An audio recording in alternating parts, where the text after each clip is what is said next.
from Strongest Minds. So today I want to talk about another remedy for social anxiety for people that don't feel comfortable in crowds. This remedy is a little different. It's from Australian bush flower essences and it's called kangaroo paw. The thing about kangaroo paw, I will use this for people that struggle with anxiety and social anxiety. I also use this for people that are on the spectrum and that don't feel comfortable in crowds or don't know how to really speak around people in crowds. This helps with eye contact. This helps with social awareness.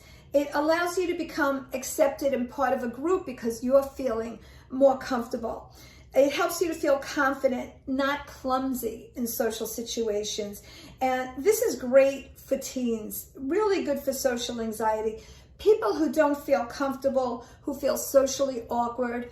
It's good for children. It's good for adults. It allows you to feel comfortable in your skin. It allows you to feel comfortable enough to put others at ease. So it helps you also to be considerate of others, kindness, sensitivity.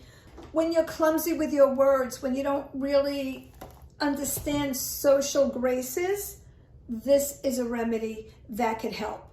And it's called kangaroo paw, and it's by Australian bush flower essences. Take care, my friends. Amy Cohen, Strongest Minds.